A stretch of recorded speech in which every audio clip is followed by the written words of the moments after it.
খ্রিস্টপূর্ব ৬ষ্ঠ শতকে ভারতীয় সমাজে শুরু হয়েছিল এক বড় পরিবর্তন, যেখানে ধর্ম ছিল, যজ্ঞ ছিল, এমনকি নিয়মও ছিল। তবু মানুষের মনে একটাই প্রশ্ন, জীবনে এত দুঃখ কেন? আর এই প্রশ্নেরই উত্তর খুঁজতে জন্ম নিয়েছিল দুই মহান ধর্ম, জৈন ও বৌদ্ধ ধর্ম। তো আজকের এই ভিডিওতে আমরা জানবো কীভাবে এই দুই ধর্মের উদয় হয়েছিল, আর কেনই বা এই ধর্মের জনপ্রিয়তা পেয়েছিল, কী ছিল এর আসল গল্প। সেই সময় ভারতের সমাজটা আজকের মতো ছিল না। তখন মানুষ এক বিশেষ ধর্ম ব্যবস্থার মধ্যে থাকতো।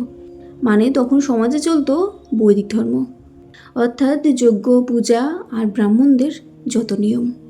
তবে এতে মানুষের সমস্যা হলো তখন, যখন যজ্ঞ ও পশু বলি অত্যাধিক হারে বেড়ে গিয়েছিল। আর মানুষ ভাবতো দেবতাকে খুশি করতে হলে তো পশু বলি দিতে হবে, আর এতে অনেক নিরীহ পশুর বলি হয়ে যেত। আর এই কারণেই অনেকের মন খারাপ হয়ে যেত। এছাড়াও দেখতো যজ্ঞ করতে অনেক খরচও পড়ে যেত, আর গরিব মানুষের পক্ষে তো সম্ভবই হতো না।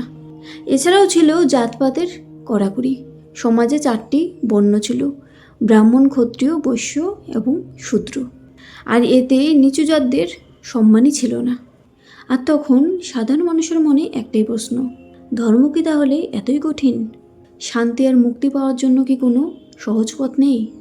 আর ঠিক এই সময়েই জন্ম নিয়েছিল দুই অসাধারণ মহাপুরুষ, মহাবীর এবং গৌতম বুদ্ধ। আর জৈন ধর্মের পথপ্রদর্শক ছিল মহাবীর, যে ছিল একজন রাজপুত্র। তিনি রাজপ্রাসাদে বড় হয়েও সুখ খুঁজে পেলেন না। তাই তিনি তার সুখ স্বাচ্ছন্দ্যের জীবন ছেড়ে বেরিয়ে পড়লেন সত্যের সন্ধানে। আর তিনি দেখেছিলেন মানুষ লোভে অন্ধ, হিংসে করছে এবং পশু হত্যা চরম পর্যায়ে। আর তিনি বলতেন কাউকে কষ্ট দিও না, অর্থাৎ অহিংসা, যেটি জৈন ধর্মের মূল কথা। এছাড়াও মিথ্যা কথা বলো না ও লোভ করো না। তিনি বোঝালেন ধর্ম মানে বড় যজ্ঞ নয়, বরং ভালো জীবনযাপন করা, আর নিজেকে শুদ্ধ করলেই মুক্তি মিলবে, যজ্ঞের কোনো দরকার পড়বে না। এরপর হলেন ভগবান গৌতম বুদ্ধ, যিনি ছিলেন বৌদ্ধ ধর্মের প্রবর্তক। আর তিনিও ছিলেন একজন রাজারই ছেলে। তার নাম ছিল সিদ্ধার্থ। তার বাবা তাকে সব সুখই দিয়েছিল, যেন তার কোনো দুঃখ না আসে। কিন্তু সমস্যাটি হয়েছিল যখনই তিনি জোর করে ঘর থেকে বেরিয়ে পড়েছিলেন। আর পথে যেতেই তিনি দেখেছিলেন একজন বৃদ্ধ, অসুস্থ এবং মৃত ব্যক্তিকে। আর এটা দেখেই তিনি বুঝেছিলেন জীবন মানেই দুঃখ। আর তাই তিনি রাজপ্রাসাদ থেকে বেরিয়ে পড়লেন সত্যের সন্ধানে। আর অনেক সাধনার পর পেলেন বোধিবৃক্ষের নিচে জ্ঞান।